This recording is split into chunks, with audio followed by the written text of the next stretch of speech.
further to that, we recognized we need to be working on our special ed teachers. We stopped for sessions after school, and this year we're going to offer them some full day sessions too, so that they can understand their role.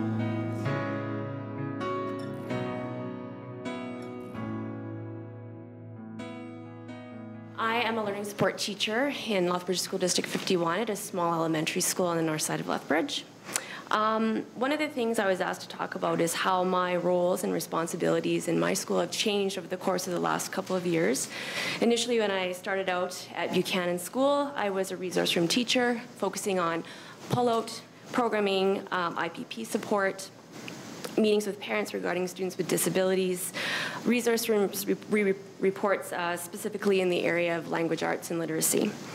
Over the course of the last year, I've begun to work more collaboratively with teachers, as well as our psychologists, occupational therapists, and speech pathologists in a wraparound service model. I'm now more involved in providing resources, including positive behavior supports, sensory diet integration, open schedules to support teachers supporting students in the classroom. I am still working with programming for students with more significant learning needs, but focusing more specifically on how we can include them in the classroom. One of the biggest changes to my role is the timetable, and we've talked about before the importance of embedded time for learning support and learning coaches to have time to spend time with teachers. We basically wiped my timetable clean, and I now have time collaboratively every week with my teachers on Fridays. I do not teach at all, and that time is embedded collaborative time. From a district perspective, we kind of came at the learning coaches a little bit differently. We combined more or less our learning support teachers and our AC, and this is the focus that we kind of came from. Our AC lead teachers had a role of being in the school for the last few years and bringing some of that knowledge from our AC project. Our AC project was differentiation or differentiating instruction, assessment for learning, and technology integration. Okay. Some of those things are really coming into the learning coach in terms of some of the common attributes between them. What we're really working on in our district is a change in thinking and change in practice, and hoping a learning coach can help guide that and help guide that within the schools. The change from individual student goals to change of teacher practice, and the learning coach, again, to help enhance that support for those teachers.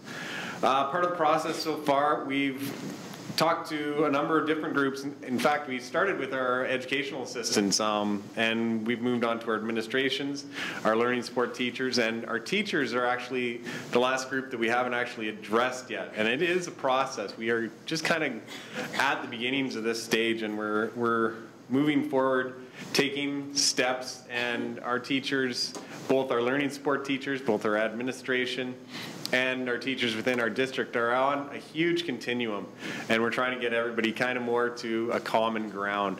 I think that's one of the common things, or the important things, is the common language, the common ground, the getting rid of some of those misconceptions and those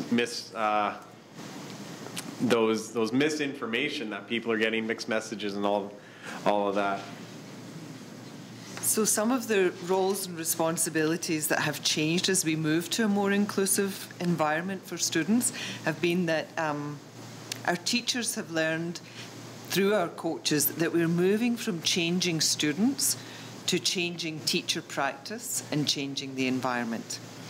Our learning coaches who are identified in each school are finding that they're talking more about instructional practice rather than, is there another place that we can send this student?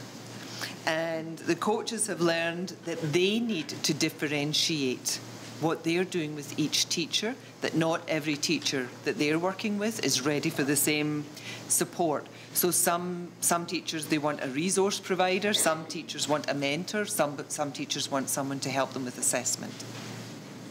We're finding that the coaches are providing more support to parents and they are building relationships with every student in the school, where the resource model was you had a group of students that the the coach was looking out for. In the resource model, then now in the coaching model, it's every student in the school. Our schools have always been inclusive by nature due to our demographics, and we have worked very hard to keep that model, and we know we still have lots of growing to do as well. Each school has a student services team, and that consists of a student services team coordinator, the administration at the school, the counselor, wellness coach, whoever else they have, and teachers are on that team as well too. The team, the SST coordinator, student services coordinator in the school, the FTE allocation varies from school to school depending on the size of the school and the number of students. Our rule of thumb has always been 40 minutes per day per 100 students, kind of just a rule of thumb. If that person also did the level B testing, they would double that allocation in their school. Our budgets are site-based, so the school administrators have a huge say in how this looks in their buildings. Our student services coordinator is a key member of the learning team. Their responsibilities are very much like what we saw up there on many of the slides earlier. Finding resources, mentoring, paperwork, coordinating meetings, gathering information, guiding teachers through programming, IPP, supporting students, involving parents, linking supports, coordinating EA training and assignments, and the list goes on. Hugely, they are the advocate for students and families in their building as well, too. Some of the things that we really have been wanting to build on is these coordinators meet monthly at a district level. So we have different layers of things happening. We know that our plan as we move towards learning coaches is to transform and align our current model with more of the things that are in the ideas for learning coaches. But we really want to focus on the team approach. We know that, you know, with our demographics and with the size of our schools, we know that a learning coach will look different in a high school or in an elementary school or in a very rural school with K to 12 with less than 100 students. So right now we know that we have to look at who is the most appropriate person to be on that team.